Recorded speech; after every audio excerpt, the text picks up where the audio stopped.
नमस्ते महोदय।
గురుగారు మ్యూట్ లో ఉన్నారు, చూసుకున్నారో లేదో, ఏదైనా పని ఉండి మరి మ్యూట్ లో ఉన్నారు.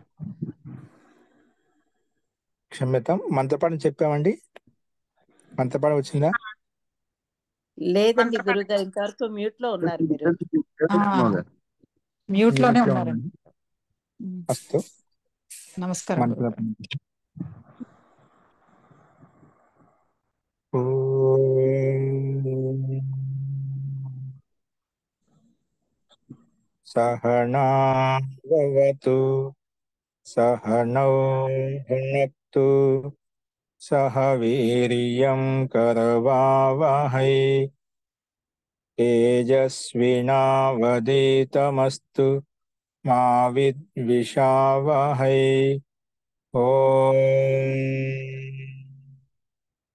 శాంతి శాంతి శాంతి.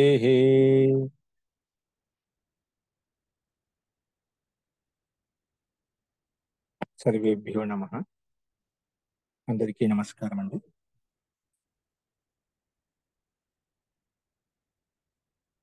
మనము అష్టాధ్యాయ క్రమ పాఠంలో 5వ అధ్యాయంలో 3వ పాదం చేస్తున్నాము. అందులో నిన్న 99వ సూత్రం వరకు మనం చెప్పుకున్నాము. ఈరోజు 100వ సూత్రం చూడండి. దేవపథాదిభ్యశ్చ. ఈ సూత్రం ఏమంటుందో చూడండి. దేవపథాదిభ్య పంచమీ విభక్తి బహువచనం చ అవ్యయపదం. సమాసం వచ్చేసి దేవపథ ఆదిరి ఏషాం తే దేవపథాదయః తేభ్యః దేవపథాదిభ్యః. ఇది బహువ్రీహి సమాసం. అనువృత్తి వచ్చేసి ఇవే ప్రతికృతౌ కన్ లుప్ తద్దితాః జ్ఞా ప్రాతిపదికాత్ ప్రత్యయః పరశ్చ. ఇవన్నీ అనువృత్తి వస్తున్నాయి. అర్థః దేవపథాదిభ్యః ప్రాతిపదికేభ్యः ఇవార్థే ఉత్పన్నస్య ప్రాతిపదికస్య. ఇవార్థే ఇక్కడ మనం ఎందుకు దేవపథ ఆదిరి ఏషంతే దేవపథాదయ తేభ్య దేవపథాదిభ్య అని చెప్పి బహుది సమాసం చేశాం. దేవపథాది గణంలో ఉన్నటువంటి ప్రాతిపదికాలు ఏవైతే ఉన్నాయో అలాంటి ప్రాతిపదికముల చేత యువార్థంలో సదృశార్థంలో ప్రతికృత ఉత్పన్నస్య అంటే ప్రతికృతి అర్థంలో మనకి ఏదో ప్రత్యయం చెప్పుకున్నాం ఇవే ప్రతికృతం అని చెప్పి ఆ ఇవే ప్రతికృత అర్థంలో ఉత్పన్నం కనిపెత్తమవుతుందో దానికి లుప్ అవుతుంది. ఇవి ఇవార్థే ప్రతికృత ఉత్పన్నస్య ప్రత్యస్య కని ప్రత్యస్య లుప్ భవతి. ఈ సూత్రం ప్రకారం లుప్ అవుతుంది అన్నమాట. అంటే ముందు ప్రతికృతి అర్థంలో ఉత్పన్న ప్రత్యయం అవుతుంది దానికి మన ప్రకృతి సూత్రము లుక్ చేస్తుంది అనమాట. అందుకే ఉదాహరణ ఇక్కడ దేవపథ, జలపథ, రాజపథ ఈ రకంగా దేవపథాది గణంలో ఉన్నటువంటి శబ్దాల చేత మనకు కనిపత్యం వచ్చినప్పుడు దానికి లుప్ చేసుకుంటే దేవపథ, జలపథ, రాజపథ అనే శబ్దాలు మిగులుతాయి అనమాట. అంటే దేవపథ ప్రాతిపదికం చేత ప్రతికృతి అర్థంలో కనిప్రత్యయం వస్తుంది. ఆ కనిప్రత్యయానికే మన ప్రకృతి సూత్రము దానికి లుప్ చేస్తుంది. లుప్ అంటే ప్రత్యయస్య లుప్ స్లు లుప లుక్ స్లు లుప ప్రత్యయస్య అదర్శనస్య లుప్ సంజాభవతి. ఆ రకంగా అదర్శనం అంటే కనిపించకుండా పోతున్నాం. అందుకే దేవపథ మిగులుతుంది. తర్వాత సు తెచ్చుకొని ఋతు విసర్గం చేసుకున్నట్లయితే దేవపథ, అలాగే జలపథ, రాజపథ. దేవపథాదీనం ప్రతికృతి యోపి దేవపథాది శబ్దేరి వ్యవహరీయంతే తత్ ఉత్పన్నస్య కనులుప్ భవతి. అంటే ప్రతి కృతయో అపి అంటే ఇక్కడ ఏమంటున్నా అంటే దేవపథాది యోంకే ప్రతికృతియాభి అంటే ఈ దేవపథాది గణంలో ఉన్నటువంటి ప్రాతిపదికలు ఏవైతే వాటి యొక్క ప్రతికృతియ వాటి యొక్క ప్రతిమ అర్థంలో ఉన్నటువంటి దేవపథాది శబ్దాల ద్వారా దేవపథాదియోంకి ప్రకృతియాభి దేవపథ అంటే ఈ దేవపథాది గణంలో ఉన్నటువంటి మూల ప్రకృతి ఏవైతే ఉన్నా అవి కూడా प्रतिकृतियां देवपथादि शब्दों द्वारा व्यवहृत की जाती है. దేవపథాదియోం కే ప్రతికృతియ దేవపథాది గణంలో ఉన్నటువంటి ప్రాతిపదికాలు ఏవైతున్నాయో వాటి యొక్క ప్రతికృతి ప్రతిమాలు ఏవైతే ఉన్నాయో వాటిల్లో కూడా దేవపథాది శబ్దాల ద్వారానే వాటిని వ్యవహరించుకుంటాము అనే సంకేతం ఇక్కడ ఇవ్వబడింది. దేవపథాదినం ప్రతికృతయో అపి దేవపథాది గణంలో ఉండే ప్రతిమలు ఏవైతే ఉన్నాయో అవి కూడా దేవపథాది శబ్దాలతో వ్యవహరించబడతాయి. తత్ర ఉత్పన్నస్య కనో లుప్ భవతి. అక్కడ ఉత్పన్న ప్రత్యయం కూడా ఈ సూత్రం ప్రకారం లుక్ అవుతుందని చెప్పి చెప్పుకున్నాం. అస్తు వస్తేర్ ధై. నెక్స్ట్ చూడండి. వస్తే పంచమి విభక్తి ఏకవచనం, ఢై ప్రథమ విభక్తి ఏకవచనం. అనువృత్తి వచ్చేసి ఇవే తద్ధితాః జ్ఞా ప్రాతిపదికాత్ ప్రత్యయః పరశ్చ. ఇవన్నీ అనువృత్తి వస్తున్నాయి. అర్థః వస్తి శబ్దాత్ ఇవార్తే ద్యోత్యే ఢై ప్రత్యయో భవతి.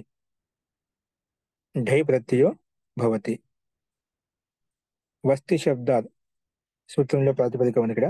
వస్తి శబ్దాత్ యువార్తే ద్యోత్యే ఢై ప్రత్యయో భవతి. ఉదాహరణకు వస్తిరివ వాస్తేయః వాస్తేయి, వస్తిరివ వాస్తేయః వాస్తేయి. ఇక్కడ వస్తి శబ్ద సే యువా కా అర్థ ద్యోతితు అయినప్పుడు ఢై ప్రత్యయం వస్తుంది చెప్పుకున్నాం. ఇక్కడ ఢై ప్రత్యయం ఇత్ ప్రత్యయం కాబట్టి టిడ్ఢానై ద్వయసద్దగ్నై మాత్ర స్తయ టై ఖై కొరప ప్రకారంగా ఇక్కడ ngీ ప్రత్యయం వస్తుందన్నమాట. ngీ ప్రత్యయం వచ్చినప్పుడు వాస్తేయి అనే రూపం వస్తుందన్నమాట.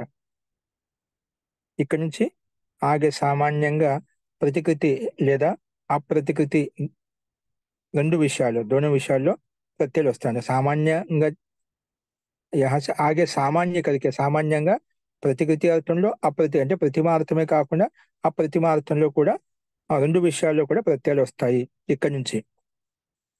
అందుకే ఉదాహరణకు వాస్తేయ వస్తీ ప్రాతిపదికం చేత ఢై ప్రత్యయం తెచ్చుకుంటే ఢై కనుమదిలో ఢా మిగులుతుంది. ఢా స్థానంలో ఆయనేయ నేయ ప్రకారంగా ఏయ వస్తుంది కాబట్టి వస్తి ఏయ. తర్వాత ఎస్ఏ తెచ్చి లోపం చేసుకుని వాస్తేయ అలా వస్తుంది. తర్వాత సు తెచ్చుకుని వృత్త విసర్గం చేసుకున్నట్లయితే వాస్తేయ అనే రూపం సిద్ధిస్తుంది. అలాగే ఇక్కడ మనకు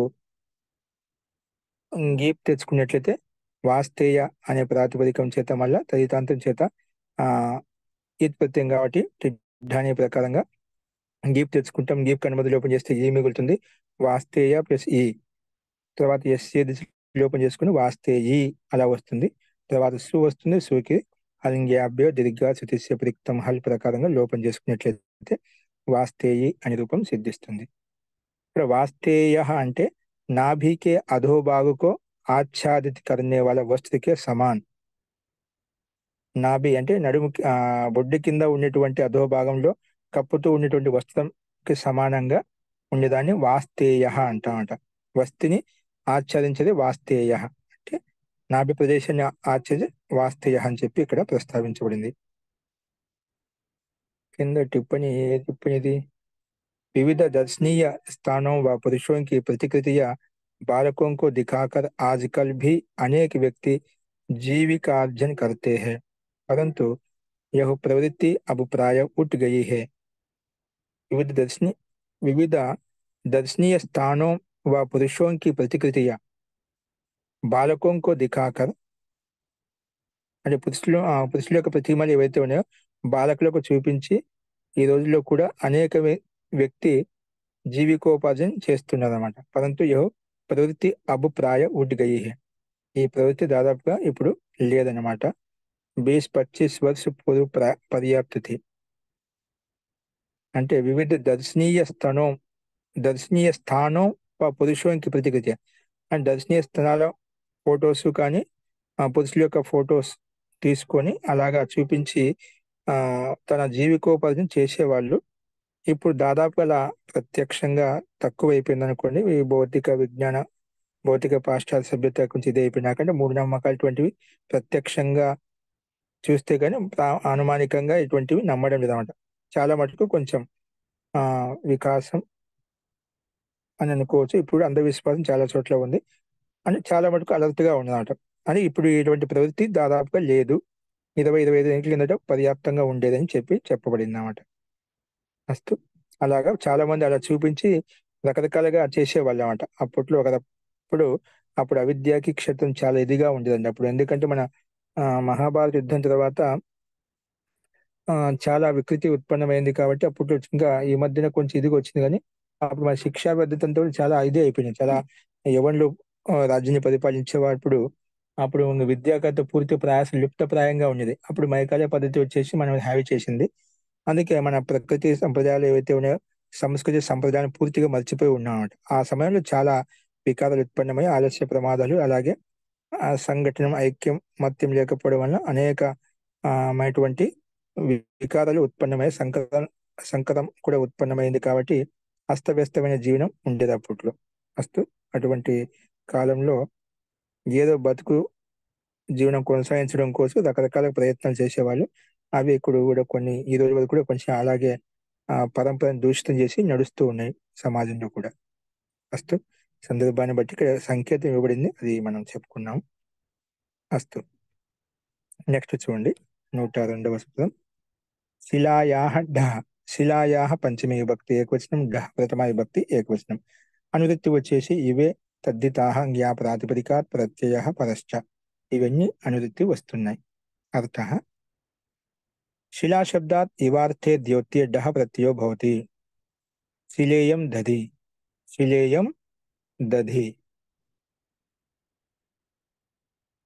శిలా శబ్దాత్, శిలా అనే శబ్దం చేత యువార్థంలో ఢ ప్రత్యయం వస్తుంది. శిలేయం దధి అంటే రాయికి సమానంగా దృఢంగా ఉన్నటువంటి దహి అంటే కొంచెం ఏదో ఫ్రిడ్జ్లో పెట్టి అలాగా కొంచెం చేస్తూ ఉంటుందా. శిల అంటే రాయికి ఏ విధంగా రాయి ఏదైతే కఠోరంగా ఉంటుందో అలాగా పెరుగు కూడా కఠోరంగా గడ్డ కట్టినటువంటి స్థితిని ఇక్కడ చెప్తున్నాడు. శిలేయం దధి, రాయిలా గడ్డ కట్టింది అంటుంటాడు లౌకిక వ్యవహారంలో. దాదాపుగా అలాగా వ్యవహరిస్తూ ఉంటాడు. అంటే కఠోరంగా ఉంది చెప్పడం ముఖ్యం అన్నమాట. అలా గట్టిగా గడ్డ కట్టిందని చెప్పడం. శిలా ప్రాతిపదిక యువ అర్థంలో సదృశార్థంలో విద్యమానంగా ఉన్నట్టు ప్రాతిపదికం చేత ఢ ప్రత్యయం వస్తుంది. ఢ ప్రత్యయం వచ్చినప్పుడు దానికి రూపం శిలేయం దధి అనే రూపం సిద్ధిస్తుంది. శిలా అనే ప్రాతిపదికం ఢ స్థానం ఏ ఆదేశం వస్తుంది, ఎస్ ఏది లోపం చేసుకుని శిలేయ, తర్వాత దధి శబ్దం నపుంసకలింగంలో ఉంది కాబట్టి సు తెచ్చుకొని సుస్థానంలో అమి పూర్వ చేసుకున్నట్లయితే శిలేయం దది అనే రూపం సిద్ధిస్తుంది. ఓకే, సో ఈ రకంగా మనం రూపసిద్ధి సామాన్యంగా ఉన్నట్టు చూసాము. నెక్స్ట్ చూడండి, శాఖాదిభ్యో యత్. శాఖాదిభ్య పంచమీ విభక్తి బహువచనం, యత్ ప్రథమా విభక్తి ఏకవచనం. సమాసం వచ్చేసి శాఖ ఆదిరి ఏషాం తే శాఖాదయ తేభ్య శాఖాదిభ్య, ఇది బహువ్రీహి సమాసం. అనువృత్తి వచ్చేసి ఇవే తద్ధితా జ్ఞాప్రాతిపదికాత్ ప్రత్యయ పరశ్చ, ఇవన్నీ అనువృత్తి వస్తున్నాయి. అర్థ శాఖాదిభ్య ప్రాతిపదికేభ్య యువార్థే యత్ ప్రత్యయో భవతి. యువార్థే యత్ ప్రత్యయో భవతి, శాఖాది గణంలో ఉన్నట్లు ప్రాతిపదికముల చేత యువార్థం అంటే సదృశార్థంలో యత్ ప్రత్యయం వస్తుందని చెప్పి ఈ సూత్రం మనకు ప్రస్తావించింది. సో అందుకే ఉదాహరణ కూడా శాఖాయువ, శాఖాయువ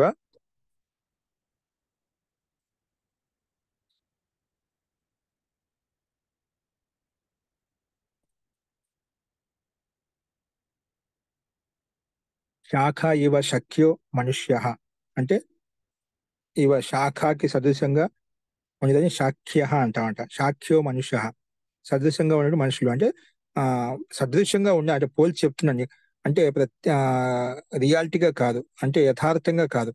గౌణ శబ్దం అంటే అప్రధానంగా సామాన్యంగా, అలాగా సదృశంగా పోల్చుతున్నాం, వాస్తవంగా పోల్చడం లేదన్నమాట. ఇది ముఖం ఇవ ముఖ్య, ముఖాన్ని సదృశ్యంగా ఉంది అంతే, ప్రధానంగా ఉంది అని చెప్పడం ముఖ్యం. ముఖం ఇవ ముఖ్య, ప్రధానమైంది. ఇక్కడేమో గౌణాత్మకం చెప్పుకున్నామట. సో అందుకే ఇక్కడ శాఖాది గణంలో ఉండే ప్రాతిపదికం చేత ఇక్కడ మనం శక్య ప్రాతిపదికం తీసుకున్నట్లయితే యత్ ప్రత్యయం వస్తుంది. శక్య కాదు, శాఖా శబ్దం, శాఖాది గణం అని చెప్పాం కదా, శాఖా ప్రాతిపదికం చేత యత్ ప్రత్యయం తెచ్చుకుంటాం. యత్క అనుమతి లోపం చేస్తే యా మిగులుతుంది. యా ఏకాదాది ప్రత్యయం పక్కన ఉంటూ పూదికి భాషంజ ఉంది కాబట్టి ఎస్ దిశ లోపం చేసుకుంటాం. అప్పుడు షాక్ అయిపోతుంది. షాక్ ప్లస్ యా కలిపితే శాఖ్య, తర్వాత సు తెచ్చుకుని ఋతు విసర్గం చేసుకున్నట్లయితే శాఖ్య అనే రూపం సిద్ధిస్తుంది. ముఖ ఇవ ముఖ్య, ముఖ ప్రాతిపదికం చేత ఇక్కడ యత్ ప్రత్యయం ఎస్ దిశ లోపం చేసుకున్న ముఖ్ యా ముఖ్య, తర్వాత సు ఋతు విసర్గం చేసుకున్నట్లయితే ముఖ్య అనే రూపం సిద్ధిస్తుంది అన్నమాట. అది ఇక్కడ మనం అర్థం చేసుకోవాలి. అస్తు, ద్రవ్యం చ భావ్యే. ద్రవ్యం ప్రథమా విభక్తి ఏకవచనం, చ అవ్యపదం, భవ్యే సప్తమి విభక్తి ఏకవచనం. అనువృత్తి వచ్చేసి యత్ తద్ధితా జ్ఞా ప్రాతిపదికాత్ ప్రత్యయ పరశ్చ, ఇవన్నీ అనువృత్తి వస్తున్నాయి. అర్థ ద్రవ్య శబ్దో నిపాత్యతే భవ్యే అభిధేయే. ద్రవ్య శబ్దో నిపాత్యతే ఎప్పుడు? భవ్యే అభిధేయ, భవ్య శబ్దం అభిధేయాత్మకంగా ఉన్నప్పుడు. ఇక్కడ కిం నిపాత్యతే, కిం నిపాత్యతే, ఇక్కడ ఏం నిపాతన చేయబడుతుంది? ఇక్కడ ఏమన్నావు? ద్రవ్య శబ్దో నిపాత్యతే అని చెప్పావు. ఎప్పుడు అంటే భవ్యే భవ్యం అర్థం అభిధేయాత్మకంగా ఉన్నప్పుడు నిపాతన ఏం నిపాతన చేయబడి, కిం నిపాత్యతే, ఏది నిపాతన చేయబడుతుంది అంటే ఎలా రూపసిద్ధి చెప్తున్నది ఇక్కడ. ధ్రువ శబ్దాత్, శబ్దం ఏంటి? ధ్రువ శబ్దం అంట. ధ్రువ శబ్దాత్ యత్ ప్రత్యయో భవతి, యత్ ప్రత్యయం ధ్రువ అనే ప్రాతిపదికం చేత యత్ ప్రత్యయం తెచ్చుకుంటాం. అంటే ధ్రువ శబ్దం చేత యత్ ప్రత్యయం నిపాతం చేయబడింది అన్నమాట. సూత్రం ద్వారా శాఖాది గణంలో ఉండే ప్రాతిపదికముల చేత మాత్రమే యత్ ప్రత్యయం అంట. ఇది శాఖాది గణం లేదు కదా ద్రవ్య శబ్దం, కాబట్టి ధ్రువ శబ్దం యత్ ప్రత్యయం నిపాతం చేసుకుంటున్నాం. ఎందుకంటే ద్రవ్య శబ్దం కూడా మనకు కనిపిస్తుంది, అది ఎలా సిద్ధిస్తుంది అంటే మనం నిపాతం ద్వారా చేసుకుంటున్నాం అంట. అందుకే ధ్రువ శబ్దాత్ యత్ ప్రత్యయో నిపాత్యతే భవ్య అభిధేయ, భవ్య అభిధేయాత్మకంగా ఉన్నప్పుడు ధ్రువ్ యత్ అనుబంధ లోపం చేసాం, ధ్రువ్ యా, తర్వాత ధ్రువ్ యా అని చెప్పాం కదా. ఇప్పుడు ద్రవ్య కావాలి మనకు, దీనికి గుణ ప్రకారంగా గుణం చేసుకున్నట్లయితే ధ్రో యా వస్తుంది.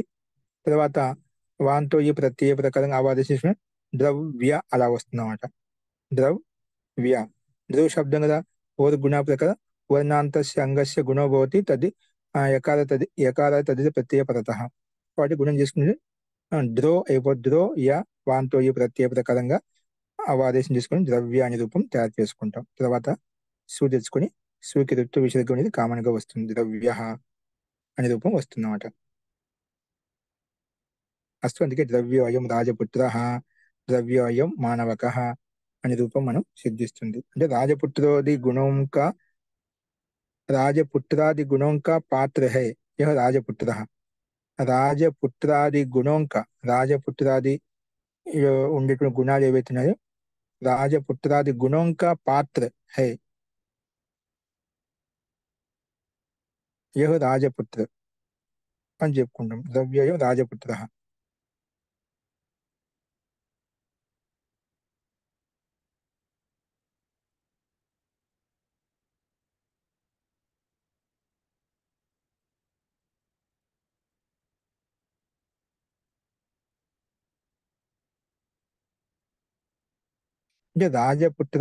అంటే రాజపుత్రంలో ఉండే గుణాలు ఏవైతే ఉన్నాయో వాటికి పాత్ర హే అని అర్థం ఇక్కడ.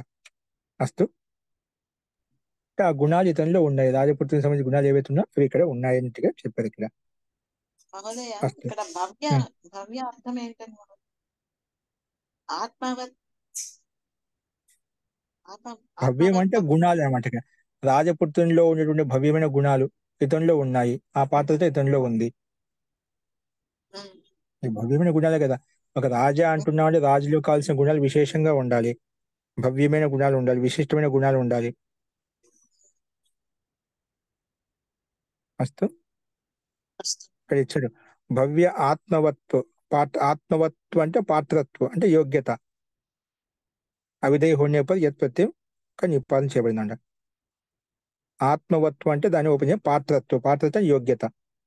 అంటే ఆ రాజపుత్రుడిలో కావాల్సిన గుణాలన్నీ అతనిలో ఉన్నాయని చెప్పడం. పాత్రత చెప్పడం. రాజపుత్ర గుణం కా పాత్ర హే అంటే గుణాలకు కావాల్సిన గుణాలు ఏవైతే వాళ్ళు ఆ పాత్రత ఉంది. కొన్ని లక్షణాలు పిల్లలకు బాల్యావస్థలో కనిపిస్తాయండి. ఒక మహాపురుషుని యొక్క లక్షణాలు కానీ ఒక విశిష్టమైన వ్యక్తి యొక్క లక్షణం కానీ బాల్యావస్థలో కనిపిస్తాయన్నమాట. అందుకే హిందీ में कहावत है सूत के लक्षण बचपन में दिखते हैं. सूत ఇక్కడ ఒక వ్యక్తి యొక్క లక్షణాలు బచ్పన్ అంటే బాల్యకాలంలో కనిపిస్తాయి. అంటే ఒక వ్యక్తిత్వం తెలుగులో పువ్వు పుట్టగానే పరిమళిస్తుందని అంటారు. అలా కూడా చెప్పుకోవచ్చు.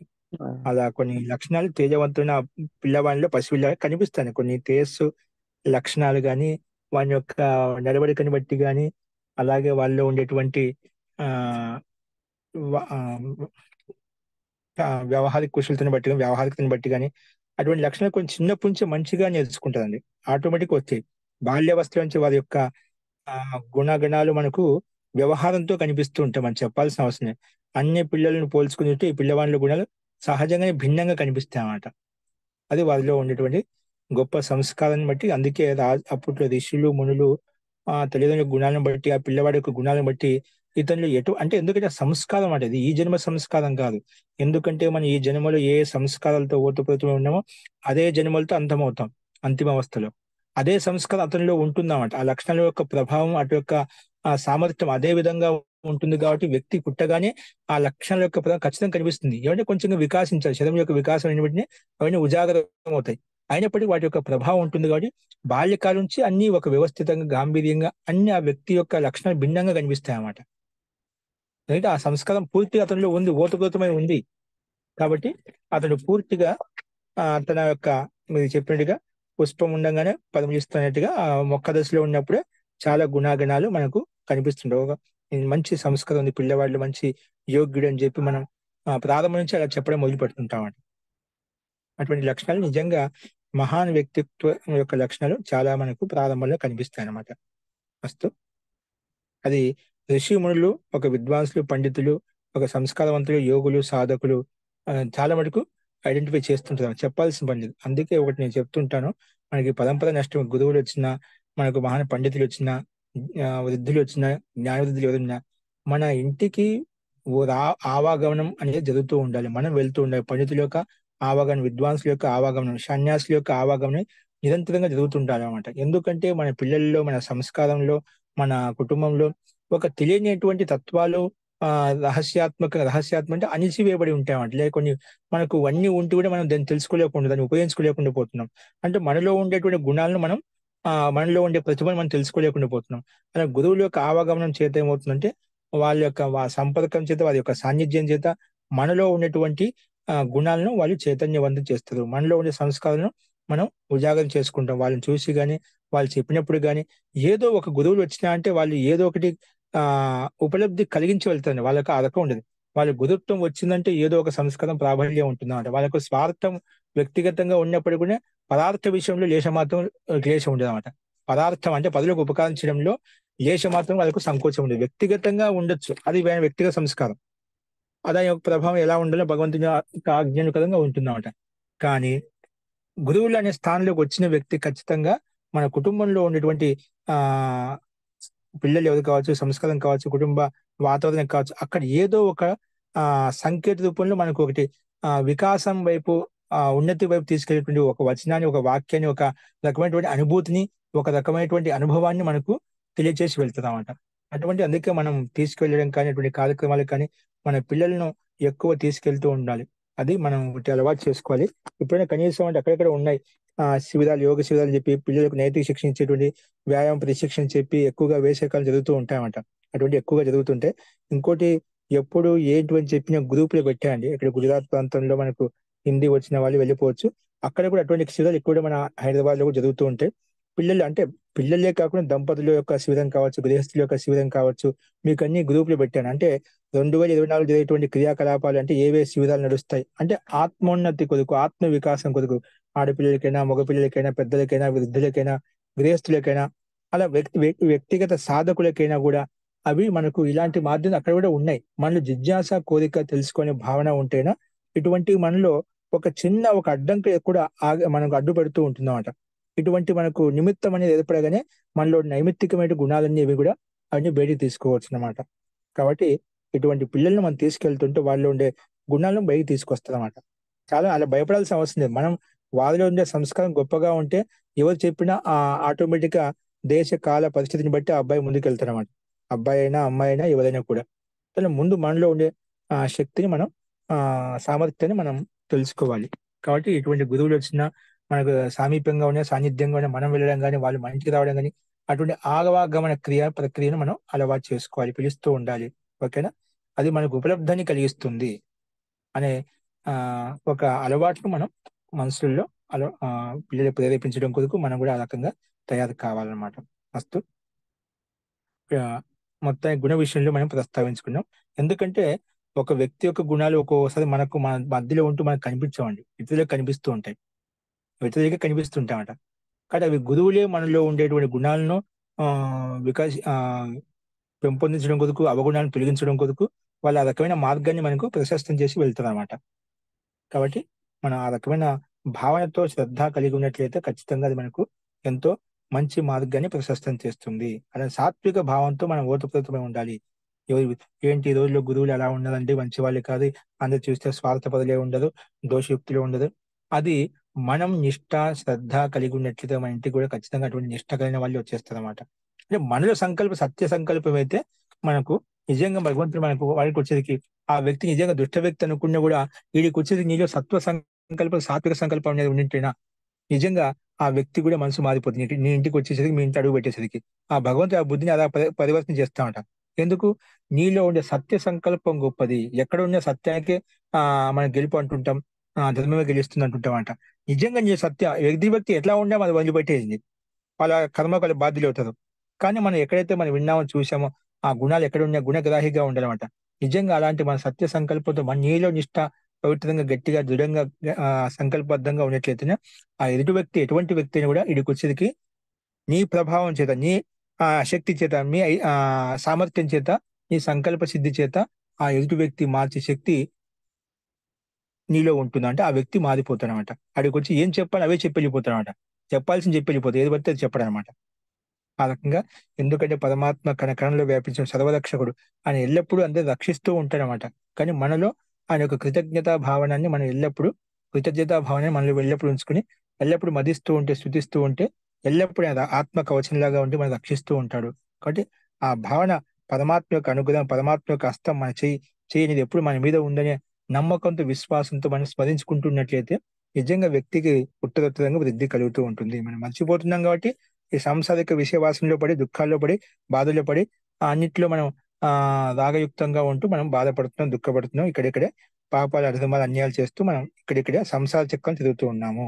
కాబట్టి అనుక్షణం మనం నిత్యం ఆ పరమాత్మ యొక్క ఆ ఉపస్థితి మన దగ్గర ఉంది. మనం ఒక వ్యక్తిలో, కుటుంబంలో ఒక సభ్యుడు ఎవరైతే ఉన్నారో అనుకుంటే అలాగా పరమాత్మ యొక్క ఉపస్థితి మనం ఎల్లప్పుడూ విద్యమానంగా ఉందని చెప్పి మనం ఆ రకంగా స్తుతించినట్లయితే, మనసులో మదించినట్లయితే నీకు ఒక రక్షక ఆత్మ కవచం లాగా ఉండి నేను ఎల్లప్పుడూ మంచి మార్గంలో ఆ పరమాత్మ తీసుకుంటూ వెళ్తాడనమాట.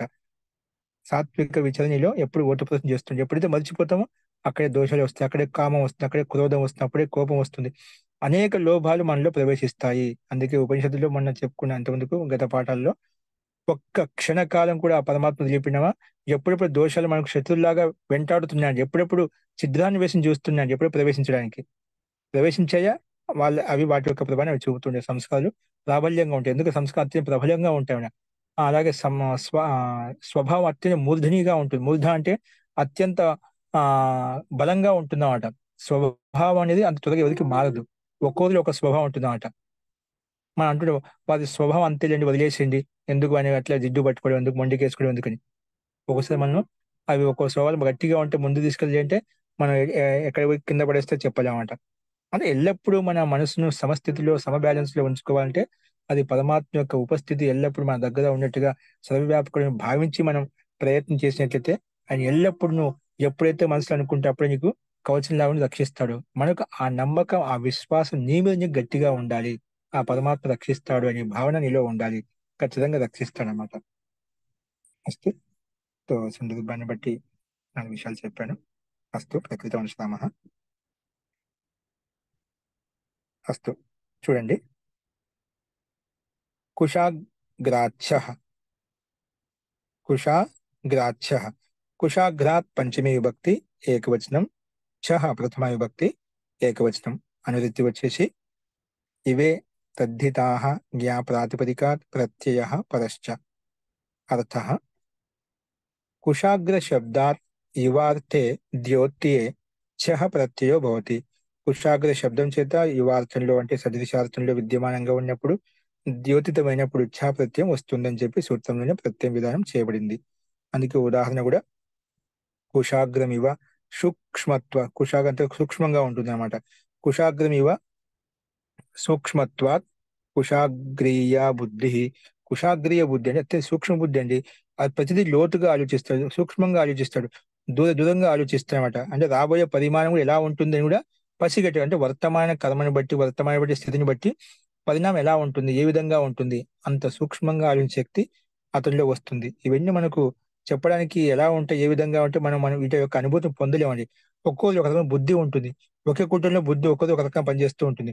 ఏంటి ఆ బుద్ధి యొక్క స్వరూపం, ఏంటి ఆ రకంగా మన ఆలోచన విధానం అంటే చింతన శైలి, విచార శైలి అని ఆ రకంగా తీవ్రంగా పనిచేస్తూ ఉంటుంది అన్నమాట.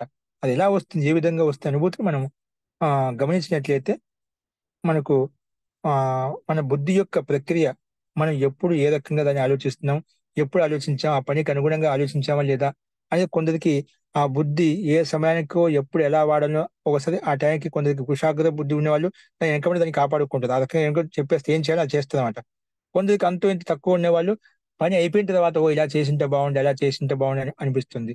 కొంతమందికి ఏమొస్తుంది, అది చేసిన తర్వాత ఏం తెలియదు అనమాట. అయిపోయిన తర్వాత అది ఒక రోజు తర్వాత ఇలా చేయాల్సింది అప్పుడు మనసులో వస్తుంది, ఖచ్చితంగా రావడేమో. అది ఒక రోజు తర్వాత తెలుస్తుంది. కొంతమందికి ఆ అంగ కొంచెం తక్కువ ఉండే వాళ్ళు ఏమవుతుంది, 2-3 రోజుల తర్వాత ఇలా చేయాల్సింది అప్పుడు ఆ జ్ఞానోదయం కలుగుతున్నాం. కొందరికి వారమైనా ఆ జ్ఞానం కలుగుతుంది, కానీ నిదానం కలుగుతూ ఉంటుంది. అంటే మనం అంత తమో గుణంలో, రాజోగుణంలో యుక్తమై ఉంటాము.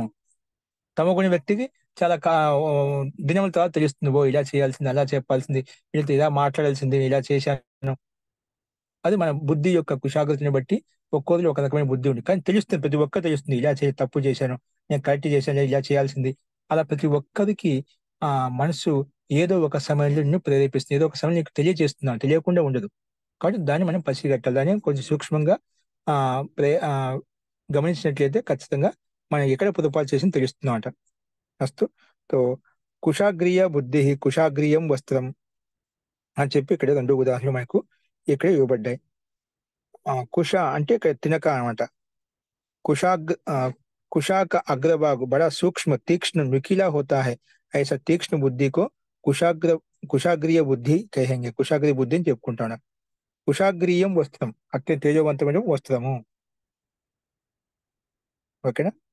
సో వస్త్ర విషయంలో తేజవంతమైన వస్త్రం అంటే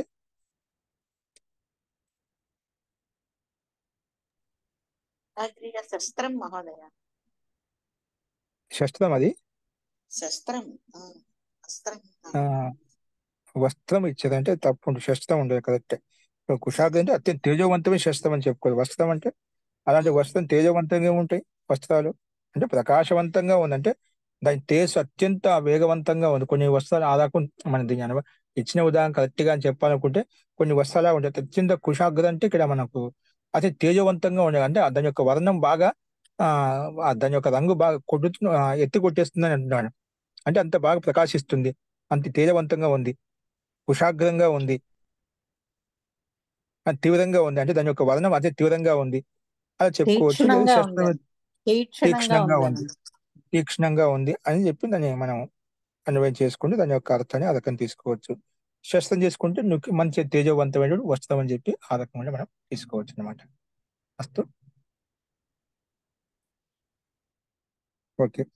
ఛా ప్రత్యేకంగా శాస్త్రంలో ఆయనేయ ప్రకారంగా ఈ ఆదేశం వస్తుంది. ఆ కుష గ్ర ప్లస్ ఈయ, తో ఎస్ఏది లోపం చేసుకొని కుషాగ్రీయ, తర్వాత బుద్ధి శబ్దం స్త్రీలింగంలో ఉంది కాబట్టి టాప్ తెచ్చుకొని మనము అనుబంధ లోపం చేసుకునేది కుషాగ్రీయా, అలాగా అనుబంధ లోపం చేసుకుంటే కుషాగ్రీయా, అలాగా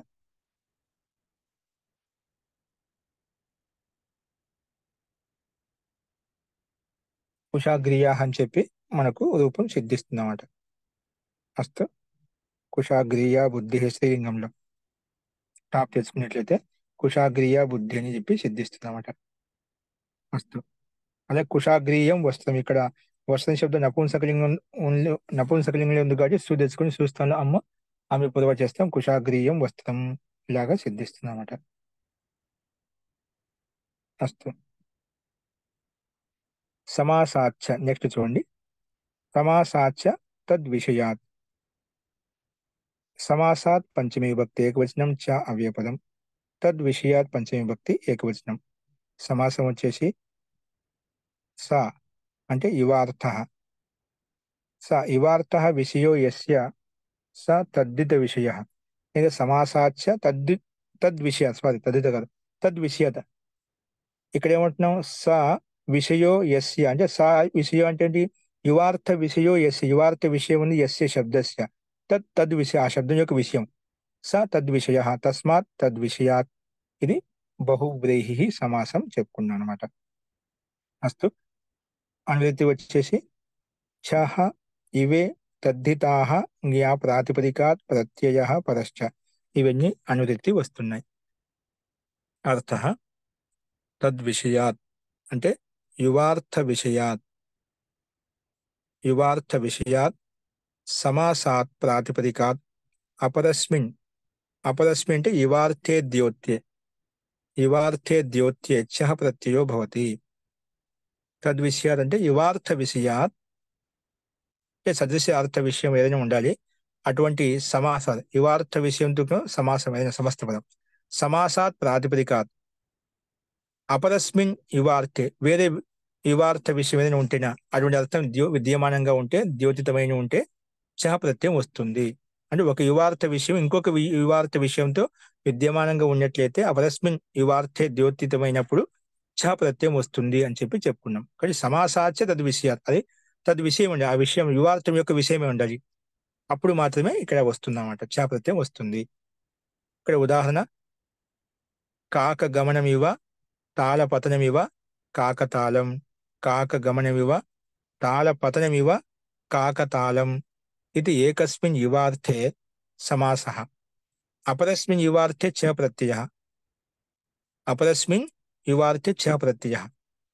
కాకతాళమివ యత్ కార్యం తత్ కాకతాళీయం, కాకతాళమివ యత్ కాకతాళం యొక్క సదృశ్యంగా ఏదైతే పని ఉందో దాన్ని కాకతాళీయం అంటాం. అలాగే అజాకృపానీయం, అజాకృపానీయం అందక వర్తకీయం, అందక వర్తకీయం. ఇక్కడ విషయం చాలా విశేషంగా చెప్పబడింది. తద్విషయాత్ అంటే యహ తద్ శబ్ద, సూత్రంలో తద్ శబ్దం ఉంది కదా, తద్విషయాత్ అని చెప్పి తద్విషయాత్ యహ తద్ శబ్ద సే ప్రకరణస్తు యువార్थ लिया गया है. తద్ శబ్దం చేత సూత్రంలో ప్రకరణాన్ని బట్టి మన యువార్ಥ ప్రకరణం నడుస్తుంది కాబట్టి యువార్థమే తీసుకోవాలి. యువార్థి హి लिया गया है, యువార్థం తీసుకున్నాము. యువార్థ విషయ है जिसके जिसका ऐसे समास में వర్తమాన ప్రాతిపదికం చేత కూడా ఛా ప్రత్యయం యువార్థంలోనే వస్తుందన్నమాట. యువార్థ తద్ శబ్ద సే ప్రకరణస్తు యువార్థ హి लिया गया है, యువార్థమే తీసుకున్నాము. యువార్థ విషయ హే జిస్కా, ఆ యువార్థ విషయం ఉంది. జిస్కా అంటే అదే యువార్థ విషయం ఉంది వేరే అపర శబ్దానికి. యువార్థ విషయం ఉంది జిస్కా అంటే వేరే అన్య శబ్దానికి అటువంటి సమానం. యువార్థ విషయ హే జిస్కా ఐసే సమాసంలో అంటే సమాస్త పదంలో వర్తమానంగా ఉన్న ప్రాతిపదికం చేత కూడా ఛ ప్రత్యయం యువార్థంలోనే వస్తుంది. ఛ ప్రత్యయం కూడా యువార్థంలోనే వస్తుందని చెప్పి ఈ సూత్రం యొక్క అర్థాన్ని ప్రస్తావించుకున్నాం.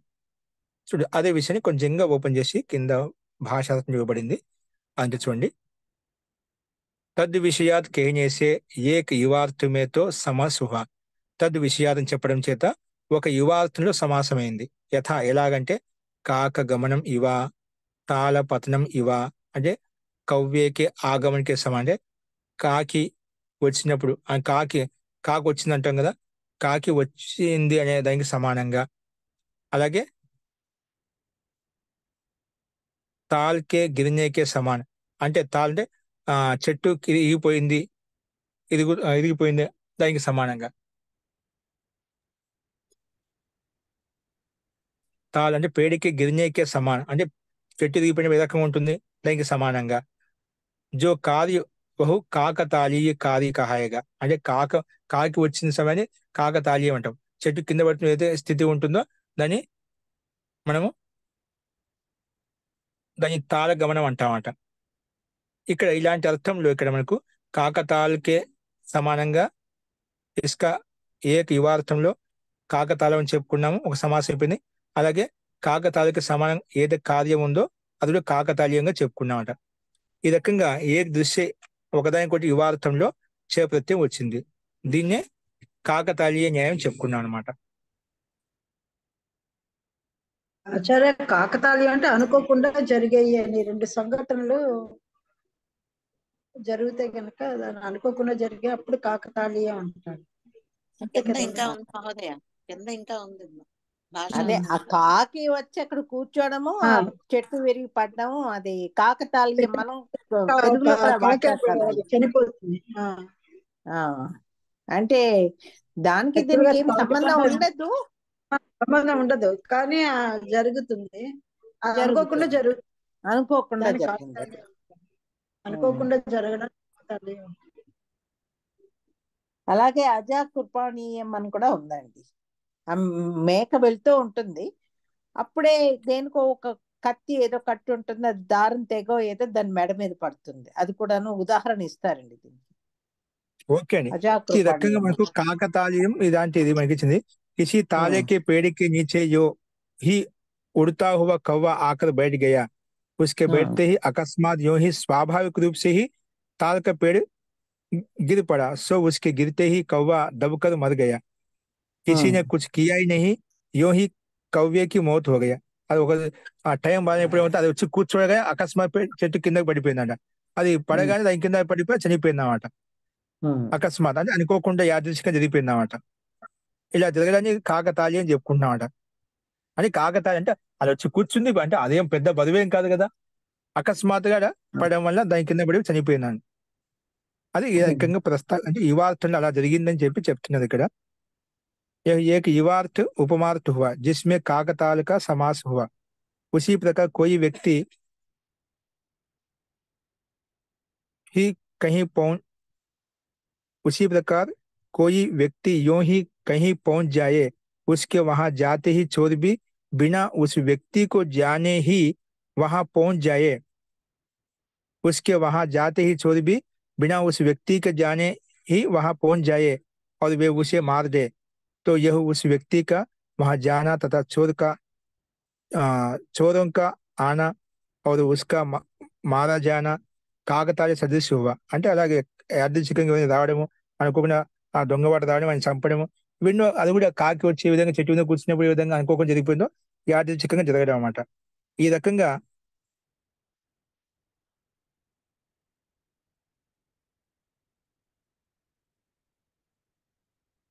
కాకతాళీయ వధ ఆ రకం ప్రస్తావించు. ఈ ప్రకారం ఉస్ వ్యక్తి के वध को కాకతాళీయ వధ అని చెప్పుకుంటాం. ఈ రకంగా అజా కృపణీయం యహ अजा का अकस्मात कृपण అంటే तलवार से नीचे पड़ना, तलवार का अचानक गिरना, उससे आज अजा का वध होना, ऐसा आकस्मिक वध योग अजा कृपाणीय कहता है. अंधक वर्तकीयम यह अंधे का आकस्मिक हाथ फैलाना और बत्तख का उसके हाथ पर बैठना, अंधे के द्वारा उसका पकड़ा जाना, उसे आकस्मिक प्राप्ति योग अंधक वर्तकीय कहता है. तो ఇవన్నీ అందక వర్తకి అంటే అంద అకస్మాత్ చేయి చాపడము, ఆయన కింద అది కొంగ వచ్చి కూర్చోవడము, దాన్ని పట్టుకోవడము, అలాగే బత్తని బాతు కొంగ కాదు అది పట్టుకోవడము, అలాగే తలవారు అకస్మాత్ అది కింద పడి అజ అంటే మేక గొంతు తెగిపోవడము, ఇవన్నీ అకస్మాత్ కాకతాళీయ సమానంగానే ఉన్నాయన్నమాట. అంటే యువార్థంగా సదృశ్యంగా ఉన్నాయన్నమాట. వాస్తవంగా జరిగి జరిగిపోయి యువార్థంగా అది యాదృశ్యంగా జరిగిపోయింది. ఇలాంటి సందర్భాన్ని ఇక్కడ మనకు అందక వర్తకీయం, అజాకృపణీయం, కాకతాళీయం నిమిత్తం చేసుకుని ఈ 3 ఉదాహరణలు ఇక్కడ చెప్పబడ్డాయి. అస్తు. సో ఇక్కడ చాపత్యం వచ్చినప్పుడు కాకతాళీయం, అజాకృపణీయం, అందక వర్తకీయం అనే రూపాలు మనకు చాపత్యం వచ్చినప్పుడు సామాన్యంగా కనిపిస్తుంది. అందక వర్తక, కాకతాళి, అజాకృపణ, కాకతాళీయ, కాకతాళ శబ్దం చేత ఈ చాపత్యం వచ్చినప్పుడు ఈ నపుంసకలింగంలో ఈ 3 రూపాలు సిద్ధిస్తాయి. అస్తు. ఈ రకంగా 106వ సూత్రం ఇవ్వబడింది. ఈ విషయంలో ఎవరికైనా ఇంకా సందేహం ఉంటే మనం రేపు చర్చించుకుందామండి. అస్తు. ఈ పాఠాన్ని ఇక్కడ మనం ముగించేద్దాం. అస్తు. దీంట్లో ఇంకా మనం దీనికి కొంచెం ఉదాహరణలు మనం రేపు విస్తరింప చేసుకుందాం. తాకి ఒక న్యాయం అనేది మనకు ఇవి చాలా చోట్ల మనం అకస్మాత్తుగా ఎక్కువ వాడుతూ ఉంటాం. అదేంటో మీకు రేపు చెప్తాను. అస్తు. శాంతి పాఠ.